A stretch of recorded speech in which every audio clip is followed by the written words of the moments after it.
እድሜ ሄደ አይኔ ፈዘዘ እያሉ የአይኑ ብርሃን ቀስ በቀስ እስኪጠፋ ድረስና ሙሉ በሙሉ በጨለማው እስኪዋጡ ድረስ ዝም ብሎ እጁን አጣጥፈው በፍጹም አይጠብቁ። ዛሬ ማታ ከመኝታው በፊት አንድ ሙሉ ኩባያ በሚገባ የበሰለና የቀላ ፓፓያ ከ5 ፍሬ ጥራት ካለው ዮሐንስ ፍሬ ጋር አብሮ መመገብን ለአንድና ለመጨረሻ ጊዜ የዕለት ተዕለት ግዴታ ማድረግ አለቦት። ይህ ቀላል የሚመስል ነገር ግን በሳይንስ የታገዘ የምሽት ልማድ በእድሜ መፍካት ምክንያት የሚመጣን የአይን እይታ መሸሽ፣ ህዋሳት መሞትና በሀገራችን የተለመደውን የአይን ሞራ በሽታን በቀጥታ የመከላከል ከፍተኛ አቅም አለው። ይህ መረጃ እንዲሁ በደፈን የሚነገር የባህል ወሬ ሳይሆን በታዋቂ የአሜሪካ አይን ሕክምና ተቋም እና በናሽናል አይ ኢንስቲትዩት የብዙ ዓመታት ሰፊ ክሊኒካዊ ጥናቶች በጥብቅ የተረጋገጠ ፍጹም ሳይንሳዊ እውነት ነው። ፓፓያ በውስጡ የአይናችን ሌንስ ከደም ስኳር ጋር ተጣብቆ እድፍ ወይም የአይን ሞራ እንዳይፈጠር በደምና በፈሳሽ ውስጥ ገብቶ በቀጥታ የሚከላከል ልዩ ፓፒን ኢንዛይም በከፍተኛ ደረጃ የያዘ ብቸኛ ፍራፍሬ ነው። ወደዚያ አስደናቂ ፍራፍሬ ዝርዝር ሳይንሳዊ አጠቃቀምና ወደ አወሳሰድ ህጎቹ ከመግባታችን በፊት እጅግ በጣም ወሳኝ የሆነ አንድ ትልቅ ጥያቄ በግልጽ እጠይቃችሁ እወዳለሁ። ለመጨረሻ ጊዜ በህይወቱ መነጽር ለመቀየር ወይም እይታውን ለመለካት ሳይሆን የአይኑን የጀርባ ክፍል ወይም ሬቲና የተባለውን ህዋስ ሙሉ የጤንነት ምርመራ በባለሙያ ያደረጉት መቼ ነው? አሁን ይህን ቪዲዮ ሳታቋርጡ በአስተያየት መስጫው ላይ በአሁኑ ሰዓት ያሉበትን ከተማ ወይም ሀገር ጻፉልን። ይህን ጠቃሚ ጤና ቻናላችን ፈጥነውም ሰብስክራይብ ያደርጉ። ይህ ሁልጊዜ ስለ ጤናው የሚጨነቅ የእናንተ ቻናል ነው። የዛሬ ልዩ መረጃ የራሱን ወይም የውድ ወላጆቹን የአይን ብርሃን ሙሉ በሙሉ የሚታደግ በመሆኑ አሁን ላይክ ማድረጋችሁን ፈጽሞ እንዳትረሱ። በሀገራችን በኢትዮጵያ ውስጥ ብዙ ወላጆችና አዛውንቶች በእድሜ መፍታት ምክንያት የእይታቸው ቀስ በቀስ ሲደበዝዝ የፈጣሪ ውሳኔ ነው፣ እድሜ ያበቃ ብለው ተስፋ መቁረጥ ዝምታን ይመርጣሉ። ነገር ግን እውነታውና የሕክምና ሳይንስ የሚያረጋግጠው የእይታውን ጥራት በትክክለኛ በተመጣጠነና በተለቀመ የምግብ ስርዓት መታደግና እድሜውን ማራዘም እንደሚቻል በተደጋጋሚ በተሰሩ ጥናቶች ነው። ለዚህ ማረጋገጫ የሚሆን በተጨባጭ በትምህርት ዓለም ውስጥ ሙሉ እድሜዋን ያሳለፈችውን የ73 ዓመቷን ጡረተኛ መምህር ካትሪን እውነተኛና አስተማሪ ሕይወት ታሪክ በአርአያነት እንመልከት። የአይን እይቷ በፍጥነት እየቀነሰ መምጣቱና የማኩላ መበላሸት በሽታ እንደጀመራት ሐኪሞች በነገሯት ጊዜ የምታነበው መጽሐፍ በየራቃት በመሄዱ በከፍተኛ ጭንቀትና ሐዘን ስሜት ውስጥ ተውጣ ነበር። የአይን ብርሃኔ ሙሉ በሙሉ ጠፍቶ ጨለሞ እስከወጡ ድረስ ዝም ብዬ ከመጠበቅ ውጭ እኔ ራሴ በቤቴ ማድረግ የሚችለው አንድም ነገር የለም ብላ ሐኪሞቹን በእንባ ተውጣ ጠይቃ ነበር። ነገር ግን ማታ ከመኝታዋ በፊት በዚህ በተቀናጀ የፓፓያና የዮሐንስ ህግ ላይ ያደረገችው የ3 ወር ተከታታይ ለውጥ እይቷን በሚያስደንቅ ሁኔታ አድሶ ሐኪሞቹንም ጭምር ያስገረመ ውጤት ሊያሳይ ይችላል። አብዛኞቻችን ምሽት ላይ በቤት ውስጥ መጽሐፍ ወይም መጽሐፍ ቅዱስ ለማንበብ የብርሃን ማነስ ሲያስቸግረን እና ፊደላት ሲደበላለቁብን የእድሜ መግፋት የለመደ ሂደት ብቻ ይመስላል። ነገር ግን አይደለም። ማታ መኪና ማሽከርከር ሲጀምሩ ወይም በድቅድቅ ጨለማው ሲራመዱ የመንገድ ዳርቻዎች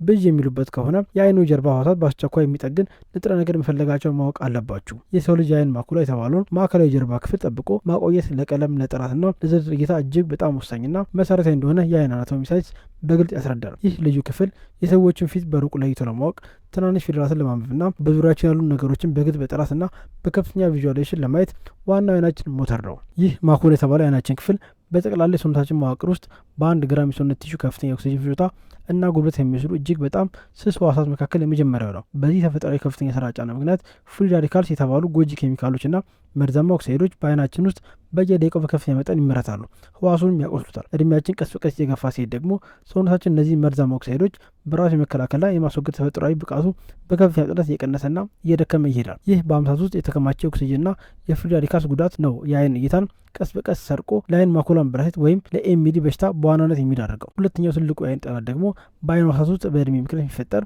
በአይን የማይታይ ስውርና ስር የሰደደ የውስጥ እብጠት ወይም ኢንፍላሜሽን የተባለው ክፉ ሂደት ነው። ልክ የቁርጥማት በሽታ የሰው ልጅ ጉልበት መጋጠሚያ ቀስ በቀስ እየበላ እንደሚያጠፋ ሁሉ ይህ ስውር እብጠትም የአይን ጀርባ ህዋሳትን ሳናቆይ ያረገፈ እይታን ያደበዝዛል። ሶስተኛው የእይታ ማሽቆልቆል ምክንያት ደግሞ በደም ውስጥ ያለው የስኳር መጠን በሂደት ከአይናችን ሌንስ ፕሮቲኖች ጋር ያለምንም ኢንዛይም በቀጥታ መጣበቁና ጥራት ማጣቱ ነው። ይህ የስኳርና የፕሮቲን መጣበቅ ሂደት በሀገራችን የአይን ሞራ ወይም በሕክምናው ማጣሪያ ካታራክት የምንለው እና በእድሜ የገፉ ሰዎች እይታ የሚጋርደው በሽታ ዋናው መነሻ ነው። አራተኛውና እኛ ራሳችን በምግባችን ማስተካከል የምንችለው ትልቁ ነገር ደግሞ የአይናችን ተፈጥሮ ሰማያዊ ብርሃን መከላከያ ቀለም ጥግነት መቀነስ ወይም መሟጠጥ ነው። የአይናችን ማኩላ ከፀሐይና ከተለያዩ ስክሪኖች የሚወጣውን ሰማያዊ ጎጂ ብርሃን ቶሎ አጣርቶ ለማስወገድ የሚጠቀምበት ቢጫ የተፈጥሮ መከላከያ ቀለም በውስጡ በፈጣሪ ተሰጥቶናል። ይህንን የተፈጥሮ መከላከያ ቀለም ልክ እንደ አንድ ብየረ ሰራተኛ የፊት መከላከያ ጥቁር ወይም ባለቀለም መስታወት አድርገው በአእምሮ በቀላሉ ስለውት ሊረዱት ይችላሉ። ያ መከላከያ መስታወት በምግብ ጥረት ምክንያት ቀለሙን ሲያጣ ጎጂ ሰማያዊ ብርሃን በቀጥታ የአይኑን ስስ ህዋሳት በማቃጠል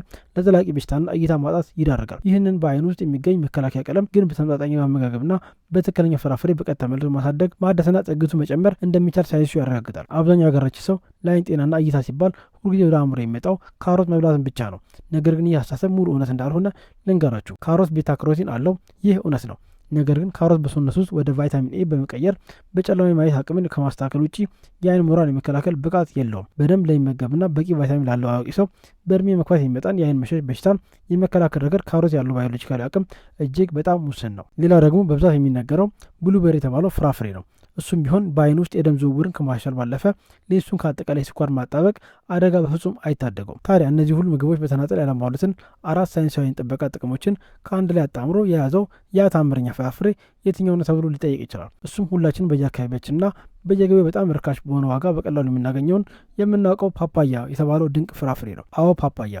አሁን ግን ይህን ፍራፍሬ ለአይን እይታ እንዴት እንደምንጠቀምበትና ሳይንሳዊ ሚስጥሩን በጥንቃቄ በትኩረትና እስከ መጨረሻው ድረስ አዳምጡን። አንደኛ ደረጃ ፓፓያ በውስጡ ዛዛንቲን የተባለ እጅግ ብርቅዬና በዓለም ላይ ለአይን ጀርባ ህዋስ ጥበቃ ተወዳዳሪ የሌለው ንጥረ ነገር በከፍተኛ መጠን ይዟል። ይህ ልዩ ንጥረ ነገር ከሆዳችን ተፈጭቶ ከተመጠጠ በኋላ በደማችን አማካኝነት በቀጥታ ሄዶ የሚከማቸውና የሚቀመጠው የአይናችን ማዕከላዊ ጀርባ ክፍል ወይም ማኩላ ላይ ብቻ ነው። ሁለተኛ ደረጃ የፓፓያ ከፍተኛ ቫይታሚን ሲ ክምችት ለአይን የፊት ክፍል ፈት ልዩና አስደናቂ የሆነ የአንቲኦክሲዳንት ጥበቃን በመስጠት ሌሱን ከጥፋት ይታደጋል። በአይናችን የፊት ክፍል ውስጥ ያለው ንጹህ ፈሳሽ ከደማችን ፕላዝማ በ20 እጥፍ የበለጠ የቫይታሚን ሲ ክምችት ማግኘት እንዳለበት የሕክምና ሳይንስ ጥናቶች ያሳያሉ። አንድ ኩባያ ብቻ በሚገባ የበሰለ ፓፓያ ይህን የአይን ፈሳሽ ከፍተኛ ቫይታሚን ሲ ፍላጎት ሙሉ በሙሉ የመሙላትና ሌሱን የመጠበቅ አስደናቂ አቅም አለው። ሶስተኛ ደረጃ አሁን ደግሞ ሌላኛውም ፍራፍሬ ወይም አትክልት የሌለውና ማንም ሰቱን የማያውቀውን ትልቁና ምስጢራዊ ሳይንሳዊ እውነት እነግራቸዋለሁ። ፓፓያ በውስጡ ፓፒን የተባለ ልዩ ፕሮቲዮሊቲክ ኢንዛይም የሚገኝ ሲሆን ይህ ኢንዛይም በሰውነታችን ውስጥ ያሉ ፕሮቲኖችን የማስተካከል ስራን ይሰራል። ይህ ኢንዛይም በደም ውስጥ ያለው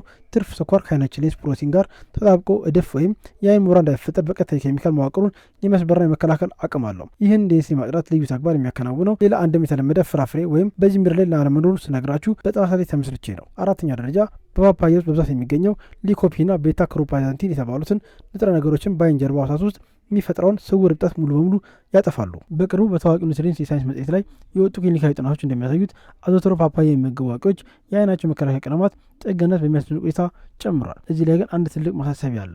ከፍተኛ ግፊት፣ የስኳር በሽታ ወይም ሌላ አይነት ሕክምና ክትትል ላይ ካላችሁ የአመጋገብ ለውጥ ከማድረጋችሁ በፊት ሁልጊዜ የአይን ሐኪማችሁ ማማከር አለባችሁ። አሁን ደግሞ ይህን የፓፓያ አይን ጥገና ሕክምና እንዴት ማታ ከመኝታ በፊት በተግባር መውሰድና መተግበር እንዳለብን 5ቱን ዋና ዋና ህጎች በዝርዝር እንመልከት። አንደኛውና መሰረታዊ መመሪያ የምንወደው ፍራፍሬ ትክክለኛ መጠንና የምንመገበት የምሽት ሰዓት ምርጫ ነው። ይህም ባዮሎጂካላዊ ምክንያት አለው። በትክክል አንድ ኩባያ ወይም ከ140 እስከ 150 ግራም የሚመዝን በሚገባ የበሰለ ትኩስ ፓፓያ ከመኝታው በፊት ከ60 እስከ 90 ደቂቃ ባለው ጊዜ ውስጥ መወሰድ አለበት። ለምን ይህ ሰዓት ተመረጠ? ምክንያቱም የሰው ልጅ አይን ራሱን የሚያድሰው ህዋስን የሚተካውና ዕለታዊ ጉዳቶችን የሚጠግነው እኛ በምናደርገው ጥልቅ የእንቅልፍ ሰዓት ውስጥ ብቻ ስለሆነ ነው። ማታ ከመኝታ በፊት በትክክለኛ ሰዓት ሲወስዱት ፍራፍሬዎች ተፈጭቶ ጠቃሚ ንጥረ ነገሮችን አይኑ ጋር የሚያደርሱት አይኑ ጥገናና የማደስ ስራውን በሚጀምርበት በዚያ ቅጽበት ነው። ሁለተኛውና አብዛኛው ሰው ፈጽሞ የማያውቀው ማንም የማይኖሩ ትልቁና ወሳኙ ህግ ፓፓያን ሁልጊዜ ከጥሩ ስብ ጋር አብሮ መውሰድ ግዴታ መሆኑ ነው። ፓፓያ ውስጥ ያሉት እና ለአይን እይታ ወሳኝ የሆኑ ካርቶኖይድ ቫይታሚኖች በሙሉ በስብ ውስጥ ብቻ የሚሟሙ ወይም በሳይንስ አገላለጽ ፋስት ሶሉብል ተብለው የሚመደቡ ናቸው። ይህ ማለት ፓፓያው ብቻ በደረቅ አድርገው ይበሉት በውስጥ ያሉት ጠቃሚ የአይን ቫይታሚኖች ሆዳችን ሳይመጣቸው በቀጥታ በሽንትና በቆሻሻ መልኩ ሙሉ በሙሉ ያስወጣቸዋል። ስለዚህ ፓፓያን በሚመገቡበት ጊዜ ሁሉ አብረው 4 ወይም 5 ፍሬ ጥራት ያለው የዋልናት ፍሬዎችን በአንድ ላይ ማኘክና መዋጥ የመድኃኒትነቱን ኃይል ያሳድገዋል። በቤት ውስጥ የዋልናት ፍሬ በአቅራቢያ ከሌለ ግማሽ አቮካዶ ወይም 1 ሻይ ማንኪያ ንጹህና ያልተበረዘ የወይራ ዘይት ከፍራፍሬው ጋር አብሮ መውሰድ ፍጹም ተስማሚ ነው። ይህ የምንወስደው ጥሩ ስብ በሆዳችንና በአንጀታችን ውስጥ የፓፓያውን የአይን ቫይታሚን የመምጠጥና ወደ ደም የማስገባት አቅም እስከ 100% ድረስ በከፍተኛ ሁኔታ ይጨምረዋል። ሶስተኛው መከተል ያለብን ጥብቅ ህግ የምንመርጠው ፓፓያ ፍሬ በውስጣዊ የቀለም ጥራትና የብስለት ደረጃ በጥንቃቄ መመልከት መቻል ነው። ገና ያልበሰለ ጠንካራና ፈዛዛ ቀለም ያለው ፓፓያ በውስጡ የያዘው የዛዛንቲንና የቫይታሚን ክምችት ከበሰለው ጋር ሲነጻጸር እጅግ በጣም አነስተኛና ደካማ ነው። ውስጡ በሚገባ የቀላ የላላ ወይም ጥቁር ብርቱካናማ ቀለም ያለው ፓፓያ መምረጥ አለቦት። ምክንያቱም ቀለሙ በውስጡ ያለውን የቫይታሚን ብዛት የሚያሳይ ብቸኛ መለኪያ ነው። በገበያ ላይ ሙሉ በሙሉ የበሰለ ካጡ ያልበሰለውን ገዝተው በሙቀት ክፍል ውስጥ በጨርቅ ጠቅለው ማቆየት እንዲበስል ማድረግ ይችላሉ። በዚህ ማብሰል ሂደት ውስጥ ፍሬውን ፍሪጅ ውስጥ በፍጹም ማስቀመጥ የለበትም። ምክንያቱም ቅዝቃዜው ቫይታሚን ባዮሎጂካላዊ መንገድ እንዳይመረትና እንዳይቀልም ያግደዋል። አራተኛው ተጨማሪ ጥንካሬ ህግ የምንመገበው የፓፓያ ቁርጥራጭ በጥቂት ትኩስ የሎሚ ጭማቂ ማብለጽግና ጣዕሙን ማሳመር ነው። ይህም ሌላ ሳይንሳዊ ሚስጥር አለው። በፓፓያ ላይ ጥቂት ሎሚ ሲጨምቁበት በሆዳችን ውስጥ ያለውን የፒኤች አሲድ መጠን በማስተካከል በፓፓያ ውስጥ ያሉትን ቫይታሚኖች ሳይጠፉ በፍጥነት ወደ ደም እንዲመጡ ያደርጋል። አምስተኛውና የመጨረሻ አወጋገድ ህግ ፍሬውን ከቅዝቃዜ ነጻ በሆነ በተለመደ የክፍል ሙቀት ደረጃ ላይ ባለበት ሁኔታ ላይ መመገብ መቻል ነው። ከፍሪጅ በቀጥታ የወጣ እጅግ በጣም ቀዝቃዛ ምግብ ማታ ከመኝታ ፊት መብላት የሰውነታችን የምግብ መፍጨት ስራ በማነቃቃት የእንቅልፍ ሆርሞን መመረትን በከፍተኛ ደረጃ ያውቃል። ስለዚህ ማታ ፓፓያውን ከመመገቡ ቢያንስ 30 ደቂቃ ፊት ከፍሪጅ አወጥተነው በጠረጴዛ ላይ በማቆየት ቅዝቃዜው ሙሉ በሙሉ መልቀቁን ማረጋገጥ አለብን። በሀገራችን በተለያዩ ወቅት ፓፓያ መገቢያ ላይ በሌለበት ወይም በማይገኝበት ጊዜ በምን ልንተካው እንችላለን ለሚሉ ሰዎች ሁለት ምርጥ ሳይንሳዊ አማራጮች አሉ። ሁለት የወር ኪዊ ወይም ጎልደን ኪዊ ፍሬዎችን ሳይልጡ በሽልፋቸው በሚገባ አጥቦ መመገብ ሌላኛው የሉቲን ንጥረ ነገር ማግኛ ምርጥ መንገድ ነው። ወይም ደግሞ በሱቅ የሚገኙ የደረቅ ጎጂ ቤሪስ ፍሬዎችን በአንድ ብርጭቆ ሙቅ ውሃ ውስጥ ለ10 ደቂቃ ዘብዝፎ በመጭመቅ ማታ መውሰድ ይቻላል። እነዚህ ሶስት ፍራፍሬዎች ማለትም ፓፓያን፣ ኪዊና ጎጂ ቤሪን በየሳምንቱ እየቀያየሩ መውሰድ የአይኑን የተፈጥሮ መከላከያ ቀለም ሙሉና ጠንካራ ያደርገዋል። ነገር ግን ዋናውና መሰረታዊ ሚስጥር ይህን የሚነግሮትን ልማድ ቢያንስ ለ8 ሳምንታት ወይም ለ12 ሳምንታት ያህል ሳይቋረጡ በቁርጠኝነት ማድረግ መቻሉ ላይ ነው። በአንድ ቀን ወይም በአንድ ሳምንት ብቻ በልተው ፈጣን ታምር ወይም ለውጥ በፍጹም አይጠብቁም። ምክንያቱም የአይን ዋሳ ተጠግነው ለመታደስ የጊዜ ሂደት ያስፈልጋቸዋል። ሌላው ትልቁና በሀገራችን ሐኪሞች ዘንድ ጥንቃቄ ሊደረግበት የሚገባው ነገር የአይን ምርመራ ሲያደርጉ መነጽር ብቻ ሳይሆን ኤምፒኦዲ ምርመራን ለይተው ይጠይቁ። ይህ ልዩ የሕክምና ምርመራ የአይኑን የተፈጥሮ ቢጫ መከላከያ ቀለም ጥግነትና የወደፊት የአይን አደጋውን በትክክል የሚለካ እጅግ ዘመናዊ ምርመራ ዘዴ ነው። በመጨረሻ ማታ ማታ ፓፓያን የገነባነውን እና ያደስነው ጠንካራ መከላከያ ዋስ በሌላ መጥፎ የዕለት ተዕለት ልማድ እንዳንጠፋ ትልቅ ጥንቃቄ ማድረግ ያስፈልጋል። ማታ ጨለማ ክፍል ውስጥ ሆነን ከስልክና ከኮምፒውተር የሚወጣውን ከፍተኛ የሰማያዊ ብርሃን አይን ውስጥ ሲገባ የተገነባውን የተፈጥሮ ቀለም በፍጥነት ያቃጥለዋል። ስለዚህ ማታ ፀሐይ ከጠለቀች በኋላ ስልኩን ወይም አይፓዱን ሁልጊዜ ሲነኩ አይኮንፈርት ላይ ወይም ዋርም ናይት ሙድ ላይ በሚለው የብርሃን ቅንብር ላይ ማድረጉን እንዳትረሱ። በቀን ደግሞ ኃይለኛ የኢትዮጵያ ፀሐይ ባለበት ሰዓት ጥራት ያለውና ሰማያዊ ብርሃን የሚከላከል የአይን መነጽር ወይም ሰንግላስ መጠቀም የተገነባውን ህዋት ይጠብቃል። ቅድም የነገርኳችሁና ተስፋ ቁርጥ የነበረች ጡረተኛ መምህር ካትሪን ይህን የፓፓያና የዋልነት ጥምረት ህግ ለ4 ወራት ያህል ሳታቋርጥ በተግባር ሞከረችው። ከ3 ወር ተኩል በኋላ ወደ ቀጠሯና ወደ ዓመታዊ የአይን ህክምና ስትመለስ ሐኪሙ በአይኗ የጀርባ መከላከያ ቀለም መጨመር መታደስ እጅግ በጣም ተገርሞ ነበር። በእነዚህ ወራት ውስጥ ምንም አይነት ታምር ወይም ምን አዲስ ነገር በቤትሽ አደረግሽ ብሎ በነጋጤ ስሜት እስኪጠይቃ ድረስ የአይኗ ጤንነት በሚገባ ተስተካክሎ ነበር። በወቅቱ ካትሪን የተሰማት ትልቅ የውስጥ ደስታና እርካታ የአይኗ እይታ እና በሽታ መስተካከሉ ብቻ አልነበረም፣ ከዛ በላይ የነፍስ ሰላም አግኝታ ነበር። የአይን ብርሃኔ ቀስ በቀስ ጠፍቶ በጨለማ ውስጥ እስከ ድረስ በመጨነቅ ከመጠበቅ ይልቅ እኔ ራሴ በምግብ ማድረግ የሚችለው ነገር መኖሩ ትልቅ የውስጥ ነጻነት ሰጠኝ አለች። እኔም ለእናንተ ለተወዳጅ ቤተሰቦቼና ለቤቱ ላሉት ውድ አረጋውያን ወላጆቼ የምመኘው ይህን ንቁ ራስን የማዳንና የመታደግ እውነተኛ ጤና ብርሃን ነው። የእርስ ወይም በቤቱ ያሉ ወላጆቹ እይታ የቀነሰና በማንበብ ላይ ችግር እየመጣባቸው ከሆነ ነገ ዛሬ ሳይሉ ዛሬውን በተግባር ይጀምሩ። ይህ በአይነቱ ልዩ የሆነ መረጃና ሳይንሱ ትንተና ጠቃሚውን ካገኙት እና ህይወቱ ላይ እውቀት ከጨመረሉ አሁን ይህን ቪዲዮ ላይክ ማድረግ ድጋፉን ያሳዩ። ብዙ ተመልካቾች እዚህ ቪዲዮ ማብቂያ ላይ ደርሰው ሰብስክራይብ ሳያደርጉ በፍጥነት ስለሚወጡ በሚቀጥለው ሳምንት በሚለቀቁ ወሳኝ የጤና ሚስጥሮች ሙሉ በሙሉ ያመልጣቸዋል። እርስዎ ግን አሁኑ ሰብስክራይብ በማድረግ የዚህ ጤና ቻናል ቤተሰብ እንድትሆኑ በአክብሮት ጠይቃቸዋለሁ። በሚቀጥለው ሳምንት በአዲስ የጤናና አስተማሪ ቪዲዮ እስከምንገናኝ ሰላም ሁኑልኝ።